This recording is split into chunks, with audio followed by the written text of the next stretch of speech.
Chapter 1. Leader, 1926 to 1936.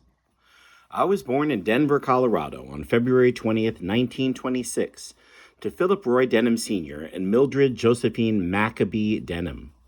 My mother, Mildred, was born in Jersey City, New Jersey in 1889 and grew up in Kansas City, Missouri. My father, Philip, was born in Denver, Colorado in 1885, and then were married in 1914 in Kansas City, Missouri. My father had homesteaded with his father some years earlier on land 60 miles east of Denver, out of the high plains and 20 miles from the nearest town. After his bank failed with all of his sailings for college lost, which he had earned working in a gold mine and as a fireman on a steam engine train, he decided to leave college and homestead. My daddy had lived in the city and knew nothing about farming, but he was a student, so he studied what he needed to know in order to manage a dry land farm. At night, by the light of a coal oil lamp, he read veterinarian books a couple of inches thick in order to know how to take care of the cows, horses, pigs, and chickens that we had on the farm. He collected bones of animals and wrote on them, which helped him understand about the skeleton. The bones were strung together in some fashion and were erected in one of our 2 bedrooms. We gave it the name of Frankenstein. That is, my older sister Virginia gave it that name. My sister Virginia was born in 1918, was the oldest of 4 children, and was very important in my life. She always paid attention to me, tried to put some waves in my very straight blonde hair, and read to me. She talked to me about various things and was the one who told me about the facts of life. My mother was a good mother in many ways, but talking about such things was not one that she was comfortable doing.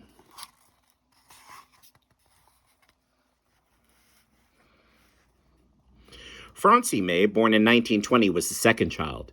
She and Virginia were best pals their whole lives. As she reached her teens, we started dropping the May in her name, and she just became Francie. She was named for my mother's good friend, with whom she worked in the department store in Kansas City. Roy, born in 1923, was the only boy in the family, and he was sickly as a small child. He was short for his age for the first year of his life, but then in his teens he suddenly grew up to be nearly 6 feet tall. He and I were buddies when we were not arguing about something about had long been forgotten. When our voices started to rise and the argument more heated, Mama would threaten to come settle it. Roy would get in one more sharp retort.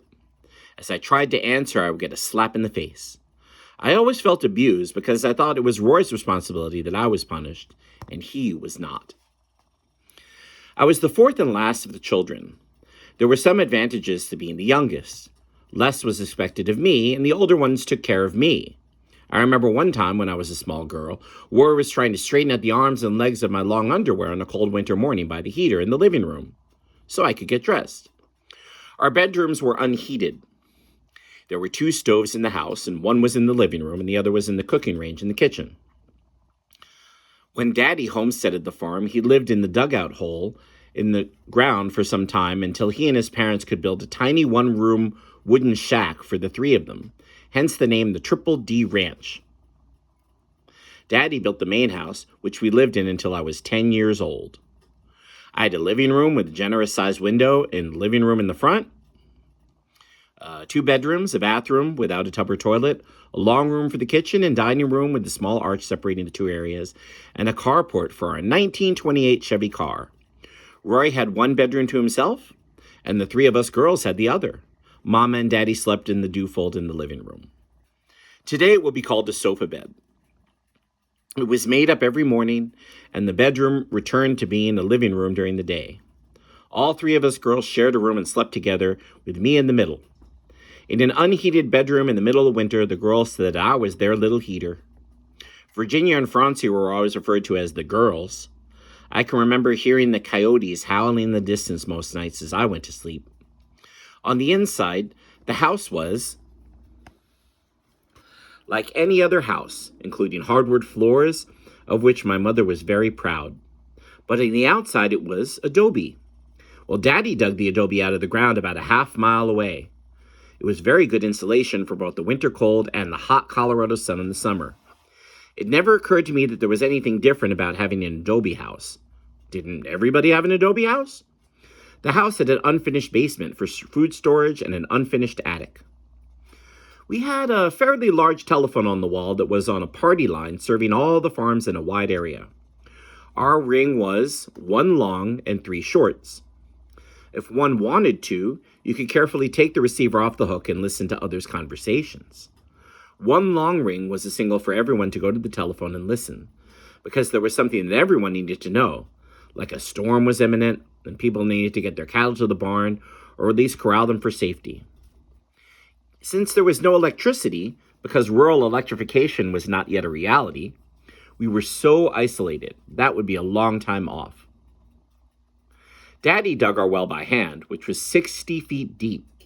He also figured out how he could pipe the water from the well into the house, through the tank in the attic, and then down to the sink in the kitchen. He ran a pipe through the range, where all of our meals were cooked, and heated the water for the hot water spigot in the sink. Yet there was one problem. There was no septic tank. There was always a large bucket in the sink where all the water ran, and that bucket full of water was then carried to the hogs. When the windmill on the well was running driven by the wind, which was always plentiful, the clanking sound was nice sound and meant to be home and family and that all was well. The water pumped out of the well also, and it went to a large water tank for the cows and horses in a corral. In the morning, the barbed wire gate to the corral would be open so that the cows and horses could get down to the pasture about half a mile away. Then, when we would bring them up to the corral in the evening, they would head directly to the water tank and get a big drink. Eventually, Daddy put up a bathtub in our bathroom, but it was not hooked up for water. It did have a drain that took to the water outside, where it drained on the ground. With a lack of a septic tank, that meant that we had an outhouse. It was a considerable distance from the house, so on cold winter nights, it was a real adventure to light the lantern and make a trip to the outhouse. That is not to speak of how cold it was to sit on the toilet seat. Montgomery Ward and Sears and Roebuck's catalogs not only gave us something to look at while we sat there, but a page torn out and crumpled up then became our toilet paper. We had a small herd of cows to provide milk and also meat to eat. The milk was rich, of course, and we used a centrifugal separator to separate the cream. We churned butter out of the cream, which left us with delicious buttermilk. We took turns churning the butter. My play. As a kid, I did not have many responsibilities, so my main activity was play. In the summer, that usually meant playing house. I would select a spot outdoors somewhere where I could draw the rooms of the house on a hard, sun-baked ground. There was no grass. That took water, which was not plentiful. The weeds were generally flat-growing weeds or very short, so I had no trouble drawing the outlines of my house. A wooden crate made a good work table where I put my pots and pans that Mama had discarded. I was always within easy reach of the animal water tank, so I could make my mud pies pretty easily. I always had a storyline going with members of families. I would speak the lines for all our family members and work out some simple plot line for our day's adventure. In the winter, the play moved inside the house, where I continued to play house playing, but it was usually on a bed or the dew fold in the living room using paper dolls. The paper dolls were cut from Sears and Roebuck's catalogs. I'd find a head for each character in the family and then cut a wardrobe for each one and just hold it up to each outfit when I was working out the storyline for the day's adventure. For the man of the story, I generally cut out a paper doll for him. I wasn't too interested in seeing that he had to change a wardrobe. I also had a real doll with a little doll bed that Daddy and Roy made for me, as well as a little doll buggy. Mama had some long skirts that she wore at one time, which had gone out of fashion, so I was able to dress them up along with some adult high heels. One day, Daddy was working on the well. I came into the house all dressed up and clomping along with the high heels. Daddy looked up and saw me and said, "Hey, where are those shoes going with that little girl?" And that's one of my fondest memories. Roy would play with me at rare times, but we always had to play on his terms. Usually that was to play detective. He was Kenneth and I was William. We never acted out a storyline. It was all in our heads. Often we played detective when we were walking down to the pasture to bring in the cows or the horses at the end of the day. We were always working with bad guys. As I recall, we either used toy guns for our first fingers as guns, and in either case, Daddy would not allow us to point even a toy gun at any person. The gun had to be pointed toward the ground, even in play. Which reminds me that Roy was given his first real gun, a .22 rifle, when he was only about 9 or 10 years old. Daddy gave him strict rules of how to handle a gun safely. When we went out somewhere in the car, Roy insisted the gun come along too, because we might just see a jackrabbit, and he would try to shoot it. Mama could cook it for supper. Evening meal was supper, noon meal was dinner. We had calves. I'd love to creep up behind a calf in the corral, grab its tail, and then go flying around the corral as the calf tried to get away from me. That included jumping over cow piles with my short legs, would go as fast as they could. At some point, the calf would run faster than I could keep up, and I'd have to let hold of its tail and collapse into laughter at the adventure. One day, when I looked out the kitchen window at the cows in the corral, I saw a baby calf on the ground that had not been there moments before. I had just missed seeing a baby calf being born. What a miracle that was to me. I loved riding Peanuts, our riding horse. No one would ever take time to put a saddle on him for me, so I'd ride him bareback.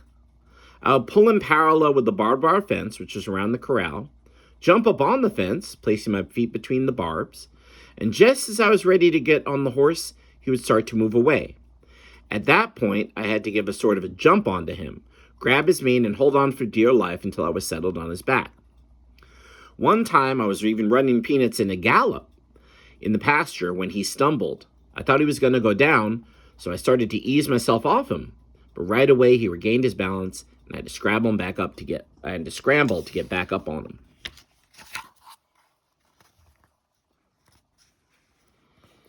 I also love Flora, the blue-gray workhorse who helped pull the farm machinery in a 4-horse team. I was just tall enough that her nose and mouth came to my shoulder. I could put my cheek against her warm, soft head and stroke her. Horses can be very skittish, but she was always gentle and patient with me. Daddy believed that everyone should know how to drive the car, especially living in the isolated life that we did. He thought that, in an emergency situation, even the youngest child should know how to get in the car from one place to another. It might mean the difference between life and death in some emergency situation. That was why we started all 4 of us learning how to drive, when our legs were not long enough to even reach the gas pedal. He would sit against the driver's door, and I would sit next to him using the steering wheel to drive the car he put into motion. The front car seats in the cars at the time had 1 seat from door to door. I also knew what needed to be done with the clutch, the gear shift, and the gas pedal. As I grew older and my legs grew longer, we added each one until I could sit in the driver's seat and drive the car. When I was still little, Daddy had a car chassis near the barn, for which he used for shelling corn that he grew in the field. Fortunately for me, all the driving equipment was still there, so I would play driving. I gave all the sounds for the motor as I started the car in first gear, shifted to second, and then into third gear. I thought I was playing, but what happened was that I developed all the moves necessary for driving the car. Years later, when I was 16 and applying for my first driver's license, the man asked me how long had I known how to drive. I answered 8 years. So he didn't even take me out for a test drive. He just gave me my license. On the farm, there were all kinds of opportunities to turn something into fun. When Mama put a quilt out on the clothesline to air, she would almost reach to the ground, and I would play tag with Tippy, our yellow dog. I would give him a shove in the opposite direction and then run around the quilt as fast as my little legs could carry me.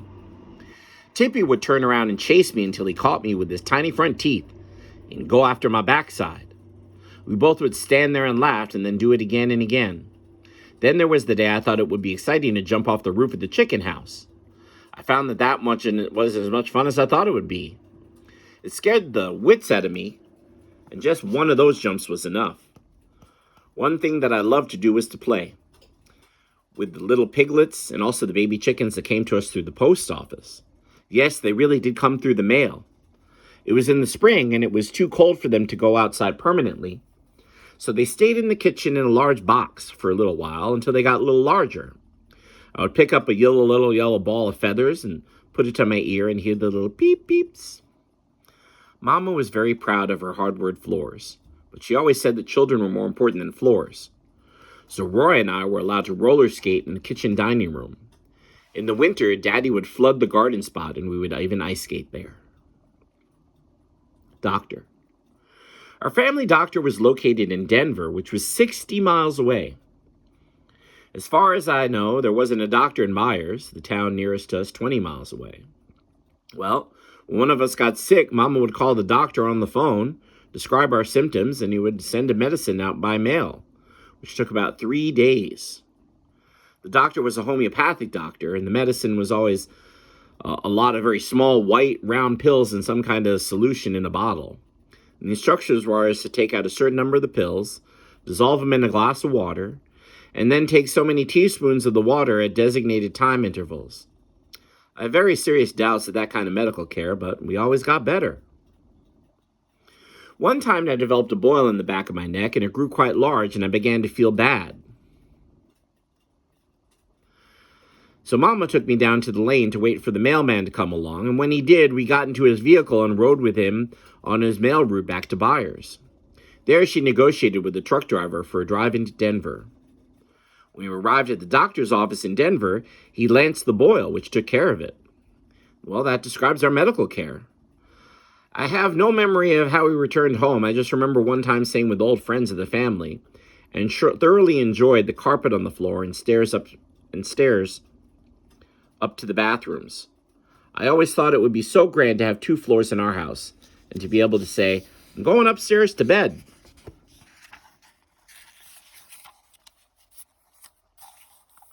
Hired man.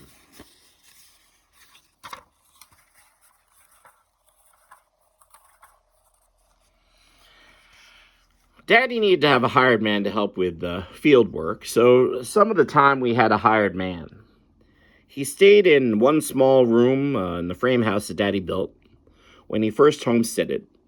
The hired man always ate with us, and for practical purposes was a member of our family. When I was quite small, we had a hired man named Delos Hancock. He started dating the school teacher of our one-room schoolhouse, and he would take me along with him on some of their dates. I have really no memory of that. Another hired man used to tell Roy and me that we ought to trap some of the pigeons that flew circles around the barn and sell them. Then we could buy a monkey. He would describe all of the mischief the monkey would get into, which sent Roy and me into gales of laughter. We thought that would be so great.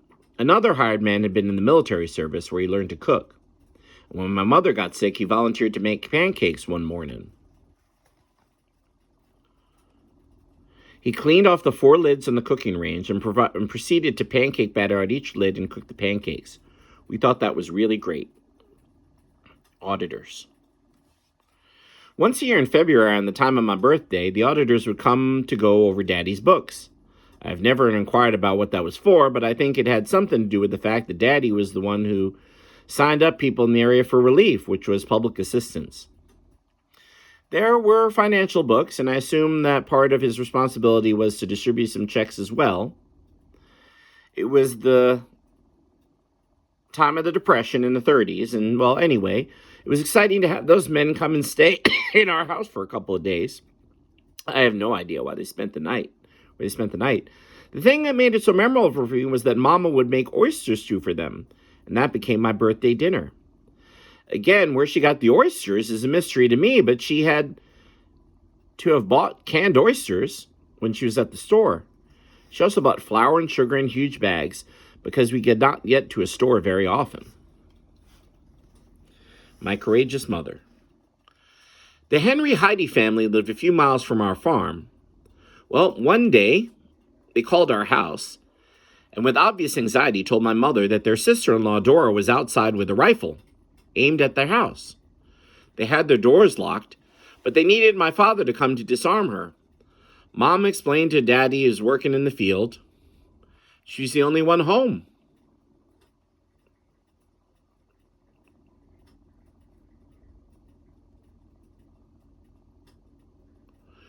Nevertheless, she said she would come, and that she did.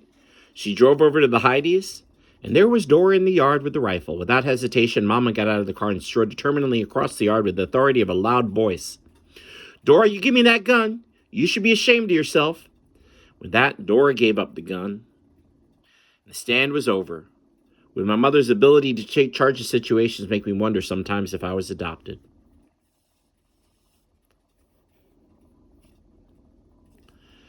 One-room school.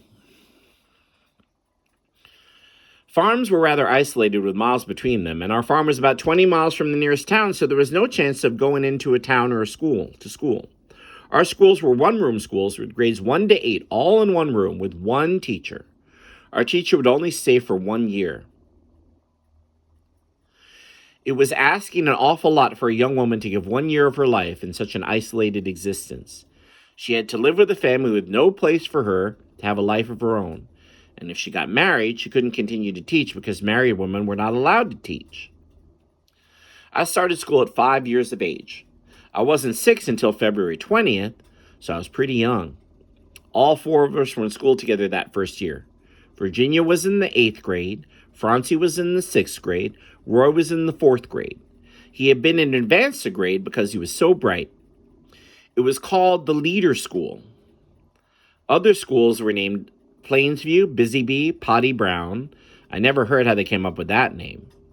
There was always a flagpole at the school, and we learned how to put up an American flag and take it down. I still remember how to fold it properly. There was a small barn where horses could be kept during the day. When we started going to the Plainsview School, which was 4 miles north of us, we went on a horse and cart. One memory I have of my first year at school was a spelling test. I put the paper with the words on the back seat beside me and carefully looked down each letter, oblivious to the fact that the teacher could see me copying the words. I obviously knew it was wrong, or I would have put it on the seat. The teacher, in her wisdom, just came over, picked up the paper on the seat, and proceeded with the test. She never said anything, but I was chastised enough by that, so I never did it again. Recess was always an exciting time for kids of all ages out trying to play together. One game was ante-over, which consisted of choosing up sides for 2 teams and then throwing the ball up on the pitched roof of the high school enough so that it went down on the other side. Then, if the other team caught it, they would run around the school and try to catch those on the opposite side. The ball had to touch the person, then they were out. If they didn't catch the ball, when it came over, they threw it back over the roof. That meant that the other team had to watch for the ball to come back, and at the same time watch whether the other team was coming around the school building to catch them.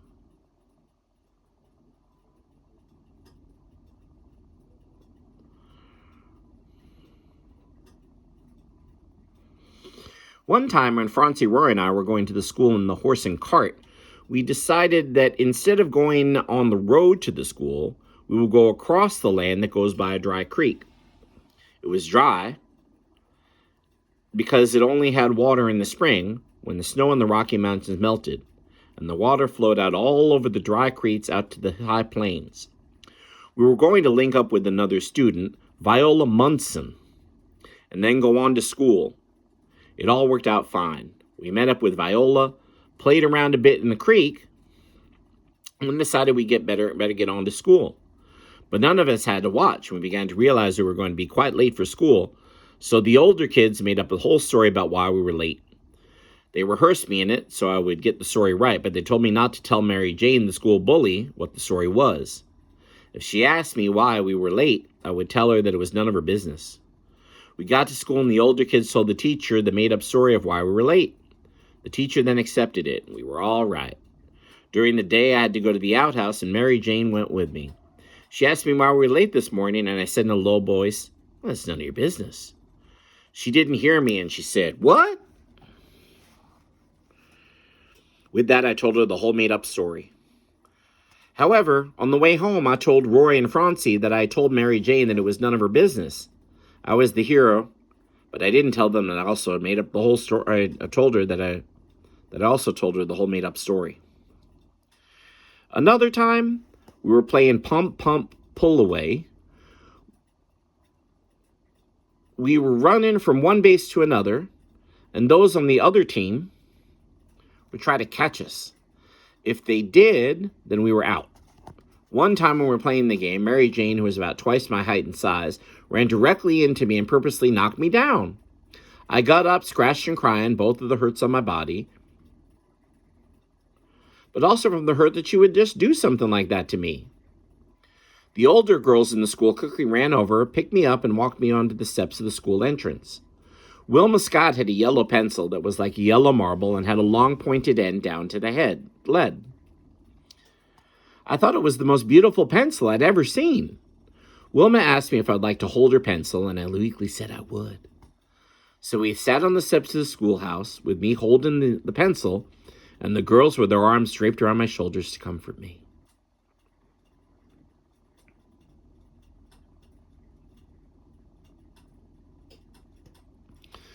Since one-room school only had eight grades, many children stopped going to school at that point. There was a common opinion among many people in the area that there was just not much use in educating girls, because they would just get married and they don't need an education. Not many women worked outside the home at the time. The only way someone can continue their education was to find a family living in a town somewhere who would take them in and let them earn their board and room and helping with the household chores. In the 1930s, there was little cash. Mama was sure that her children were going to get an education, although she herself had to quit school when she was 11 or 12 to go work in a department store to help her family. Up until a few days before school started in September, there was no plan for Virginia to go to the 9th grade until a family friend, Reverend Macmillan, and his wife in Greeley, Colorado, let us know that they wanted Virginia to come live with them. She went to Greeley High School all 4 years, and Francie also went for 2 years before we moved to Aurora. When the girls were away at Greeley going to high school, Roy and I were allowed to put our headphones on and listen to the Crystal Set-powered radio during supper. Mama and Daddy pushed the table over to the radio so we could listen to Jimmy Allen.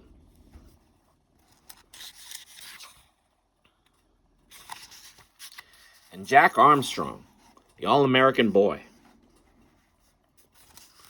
We thought they were so great. We had a large radio, but it took battery power, so it was rarely used.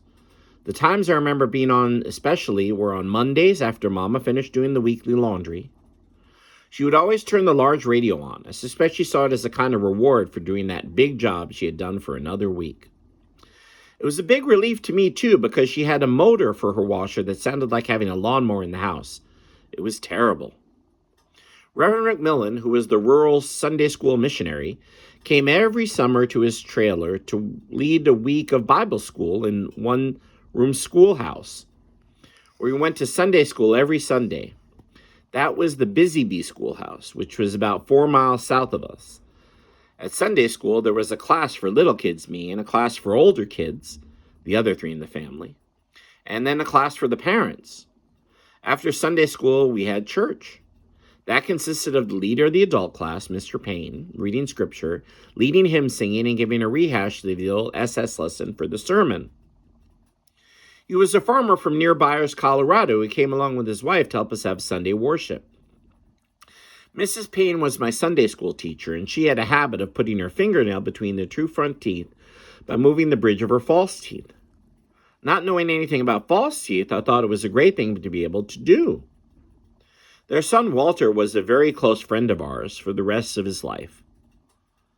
On Sunday night, we all went back to Busy Bee for Christian Endeavor, which was supposed to be for the youth, but the whole family attended. Muddy Creek and the Brand Camp. Excuse me. In the summer on hot days, Daddy would always drive us over to Muddy Creek for some miles to swim at midday. My older siblings could swim, at least handled themselves well in the water, but I couldn't. The girls would try to teach me to swim by having me lie on my stomach in the water, waving my arms and legs, and then they would take their hands away. I would go down in the water like a rock. When I hit the bottom, I found the creek was well named, because the bottom had about a foot of mud in it, and would come up sputtering and crying and spend the rest of the time sitting on the bank. I didn't learn to swim until I was much older. And then it seemed that it was mainly just a way to keep from drowning rather than something to be enjoyed. The Muddy Creek had a spring in it, and it was the only reason that there was a creek with water in the summer. It was near a place called the Brand Camp. I assume it had nothing to do with the branding of cattle. They used to do branding of cattle there at one time. I don't know that for sure, but it was the place with the cottonwood trees where people would come to have a picnic and play games. Sometimes people gathered there for special occasions and Sunday afternoons to play softball. The little kids, me, would play some kind of house. I just remember taking leaves off the trees and said that the leaf was a plate and the stem was a fork. Some of the mothers would bring around bologna mixed with mayonnaise and pickle, which they served on a baker's roll. I thought it was the most delicious food I had ever eaten. I didn't realize that what a treat we had every week when Mama would bake bread. She would also make dinner rolls, and when we came in from school, we were allowed to eat one of those rolls with a generous amount of freshly churned butter. Hungry. One time, Roy found a baby hawk on the ground near a tree at the brand camp. It could not fly because its wing had been damaged, so Roy brought it home with us. It was always hungry, so we named it Hungry. The trouble was that as we had it for several weeks, that it became a pet, so it started exercising its instincts and went after our kittens for food. We couldn't accept that, so we decided that we needed to remove him from our premises and relocate him to somewhere else. Daddy took Hungry a few miles away and turned him loose, but in a day or two, there was Hungry limping into the yard. Finally, it was decided that we take Hungry to the Denver Zoo, where he could live in safely and to be fed without endangering our kittens. So Daddy took the Hungry to the zoo in a gunny sack, and when we couldn't find anyone to take the hawk, he left it with the gunny sack hanging at the door in the director's office. Over the years, when I thought about that, I smiled gingerly, how gingerly that man must have opened the sack to find out what a critter was waiting for him. The funny thing was that many weeks later, we made the trip to Denver and went to see Hungry. When we found him inside the cage for hawks, we called his name, and he responded, looking at us and cocking his head. We could identify him from the other hawks because of his particular wart-like bump on his beak. It was fun and unique to be able to say that you had a friend at the Denver Zoo. Circus. When the circus came to Denver, Daddy usually took us into Denver to see the circus. For whatever reason that I can't explain, his parents thought that it's bad to go to the circus, so he made it a priority to take us, even though money was scarce.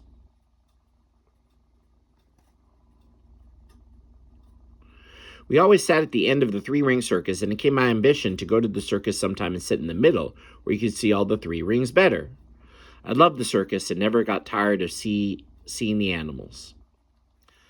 Dust storms, depression, and drought. In the 1930s, there was the Great Depression, drought, and dust storms. I wasn't aware of any of them as being something that would be in the history books. We were poor in cash, but we had everything we needed in food and clothing, and everyone else was in the same state of affairs. The high plains in Colorado are normally dry, hence the name dryland farming. I have heard it said that farmers there may only expect to have a living return on their year's effort of about every 3 years. However, in the 1930s, the land had plowed up in such great areas, several states, that it created the Dust Bowl. Again, I was oblivious to that fact and only thought that we had storms from time to time that were full of dust. I remember one time vividly. When we were at school, a dust storm started, and Mom and Daddy came for us in the car. Daddy tied the horse under the back of the car, and we all rode home inside the car. The problem was that we couldn't see outside the front window of the car to see the road because of the density of the dust. If we locked down on the side windows, we could barely see the road enough to keep us out of the large ditches on each side of the road. Roy was members that one of us, not me and probably not Francie, walked along the side of the car to help Daddy keep the car on the road. At home, the dust was so thick inside the house that we could not keep it off the dining room table, and it even got into our food.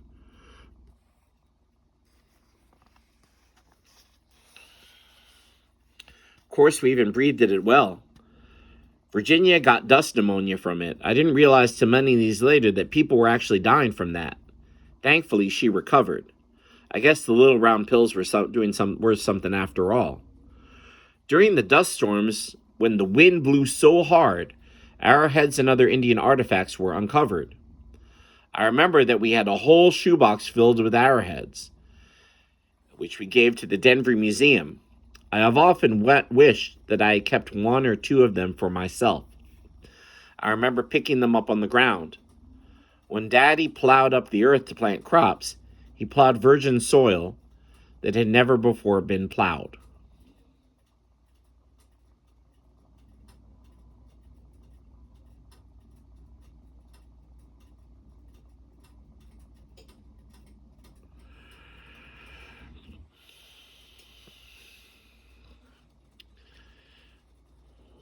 Kittredge. One summer when I was about 8 years old, Aunt Bertha drove down from Palm Beach, Florida with Grandma Denham and my two cousins, Raymond and Denham. When they first went to Detroit to pick up a new car and then drove to our farm, and the contrast between Palm Beach, Florida and our farm out on the high plains of Colorado could not be greater. While they were with us, Aunt Bertha decided that we should all go to visit some distant relatives in the mountains of Kittredge, Colorado. And I thought it was great to be with them and to be in the mountains, so one day, Aunt Bertha cut my hair, and in doing so, the scissors clipped my ear. I didn't want her to feel bad about it, so I said nothing. When my ear began to bleed, she was aghast and apologized profusely. I smiled, remembering that and shake my head over it.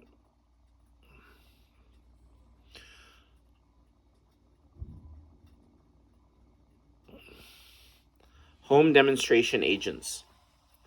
Before she got married, Mama worked in a department store and didn't want to cook and sew. Didn't learn how to cook and sew. At least she didn't know what she needed in order to meet the needs of our household at that time. Fortunately, the county provided home demonstration agents who arranged for all the women in the area to meet in one home and taught them how to can fruits and vegetables, how to can meat. Since there was no rural electrification in those days, when the men butchered a cow or a hog, the meat had to be preserved, and the only way to do it was to can it. My mother, bless her heart, learned how to do that. I never wanted to learn how to can fruit.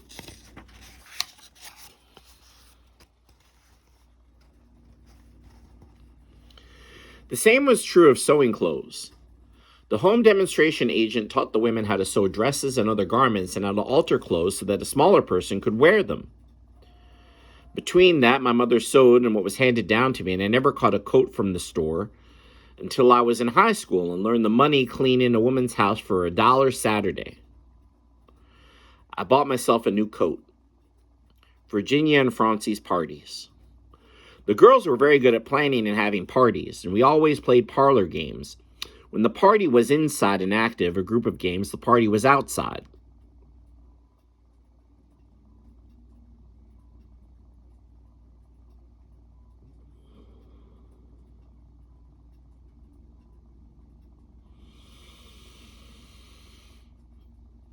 Outside in the summer, the cars would be put in a circle, and when it began to get dark, the car lights were turned on so everyone could see. I remember one time at a party inside, when they were playing Winkum, chairs were placed in a circle with the girls sitting on each chair and the boys standing behind each one.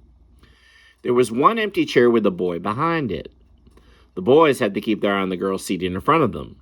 The boy behind that empty chair would wink at one of the girls in the circle, and she would try to get up and run to the empty chair without the boy behind her tagging her. Well, on this particular night, they needed another girl, so although I was a little kid, they allowed me to sit in on this game. The only trouble was that the boys preferred to wink at the older girls and not at this little kid, so I'd only wait for so long, and then I would get up and run to the empty chair without waiting for a link. No one would object, and the game went on. Their parties were almost so much fun, and the secret was that they were all planned, well led, and never let the action fade. When people were still having fun with one game, they would end it and start another fun game.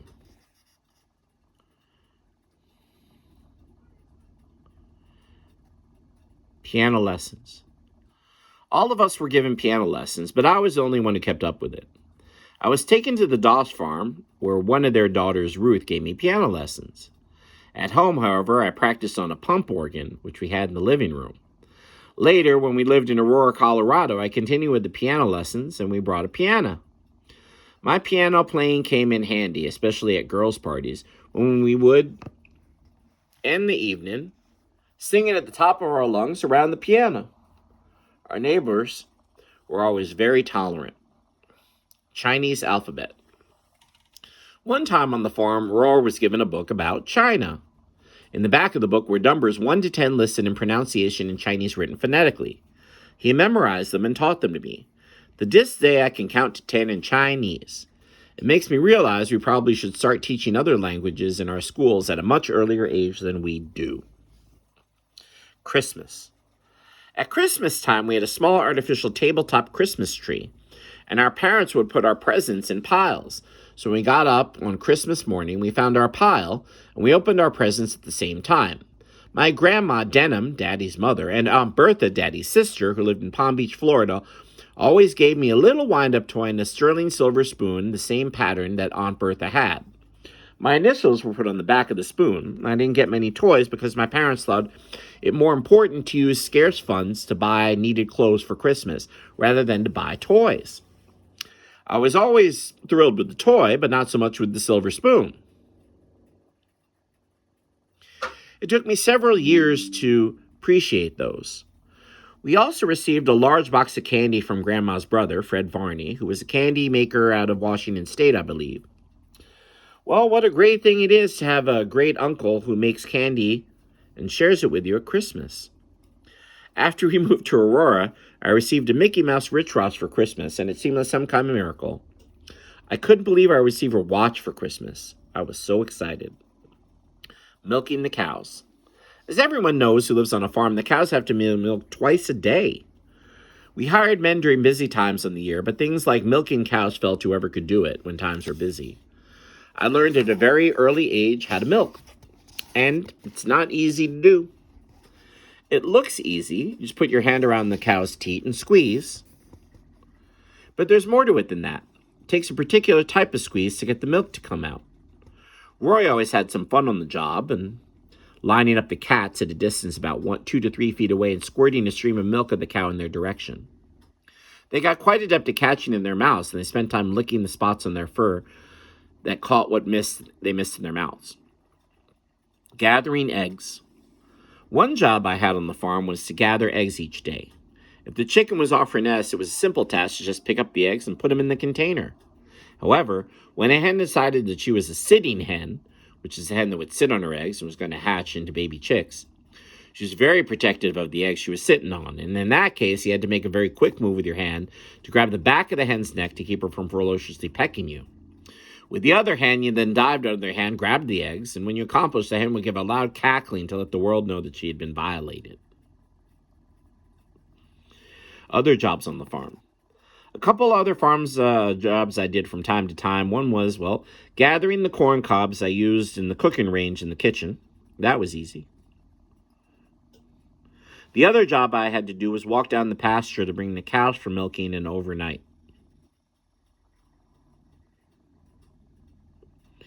The lane was about a quarter mile long, and whenever there were in the pasture further was farther. One thing about the cows is that they're going to go slow walking pace regardless of what you want them to do. One time I thought I saw a snake and it scared me, so I tried to hurry them along, and they plodded along anyway without any regard for me trying to make them walk faster. Well, horses are different. The least little thing can set them off shying away or running, getting all excited. So I was very careful not to let myself get in the way of a group of horses who were bent on being the first to get the water tank drink. Leader. There was a place called Leader, which was about 2 miles away, I guess. It was just one building that had gas for vehicles to fill up and a few groceries for sale. It was also a post office that served a few farms. But it was not our post office, however, because the mail came out from Byers. And the mail deliverer came by our farm before reaching Leader. That gave us a Byers address. Everyone who put their bill on a tab when they bought groceries or gas. When farmers were able to sell a crop or some hogs, they would pay their bill. One time when their family was there and all of the adults were outside talking about something, Roy and I went inside and asked for 2 candy bars. Roy said put it on the tab. Well, of course they told us, and to my parents' credit, they did not make a big deal about it. We definitely knew we had done something that was not acceptable, that didn't make it a criminal offense. In fact, I think they were chuckling over it. Our last summer on the farm in 1936. In 1936, our daddy decided I was old enough to do more work on the farm besides gathering eggs and corn cobs on the stove. The job he gave me was to drive the cows down the road that went past our farm,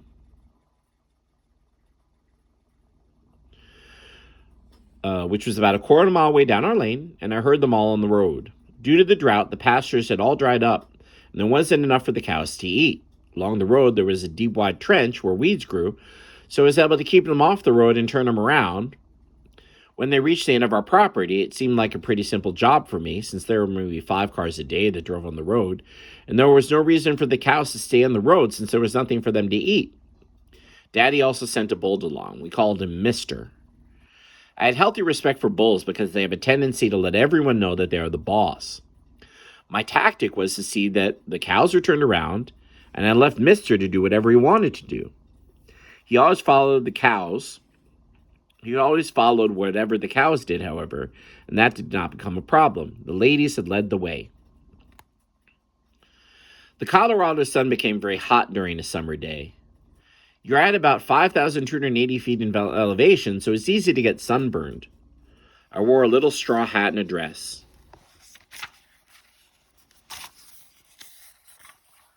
I didn't own any pants. I carried a little stool and a magazine or something to read and look at. I spent a certain amount of time singing to myself and dancing around like I was performing. At noon, they would blow a police whistle for me to come in for lunch. After lunch, I had to go back out right away. Virginia and Francie were driving a 4-horse beams in the field pulling farm equipment, and they were allowed to stay in for a longer time. I had a hard time understanding why they had a longer lunch break, and I had to go right back out, but I was very obedient. I must say that the first 10 years of my life were carefree. I felt safe, loved, and cared for, and Mama believed strongly that parents should not worry their children, so she used to say. She kept most of the bad stuff for our attention. In the 30s, there were a lot that a person could worry about, and I'm grateful for those years, and I could just be a little girl and enjoy my life in the little Adobe house on the prairie. Leaving the farm. In 1936, Daddy accepted a job with the Federal Land Bank out of Wichita, Kansas, and he'd have 2 counties in Colorado, which were Adams and Arapahoe counties, where he would appraise a piece of farmland, facilitate a mortgage for the farmer, and collect the mortgage payments. That was going to change our lives dramatically. Until our farm could be sold for and arrangements could be made in the Denver area, Daddy, Virginia, Francie, and Roy moved into an apartment in Aurora, a suburb of Denver, and Mama and I stayed on the farm for several months.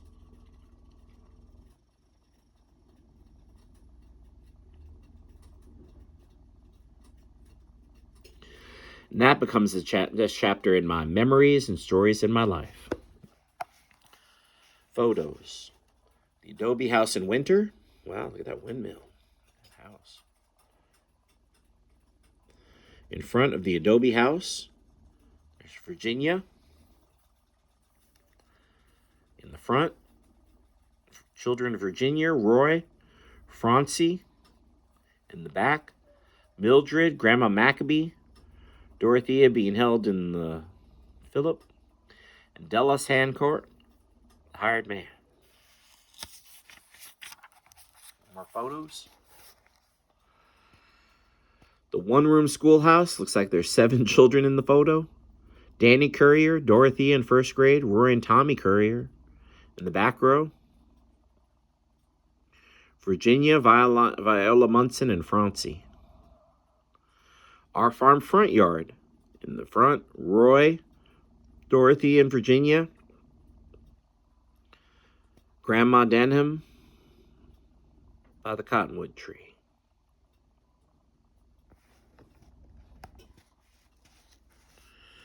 Dorothea and Roy, in front of the Adobe house, ready to go to church at Busy Bee one-room schoolhouse. Girls' bedroom on the right. The one-room schoolhouse, 1936, 6 children. There's Danny Courier still there. Joan Courier. Dorothy is now in 6th grade. It's the front row. Back row, Wilma Scott, Tommy Courier, and Alice Price. Last year at the one-room schoolhouse. All right, 1936. Finally, last 2 photos from Chapter 1. The Busy Bee Schoolhouse, several years later, when it was moved to a farm and used as an all-purpose building. Oh, guess they needed storage space. Looks like those more aluminum silos. Must be the 40s. The road that goes past our farm in the distance on the left.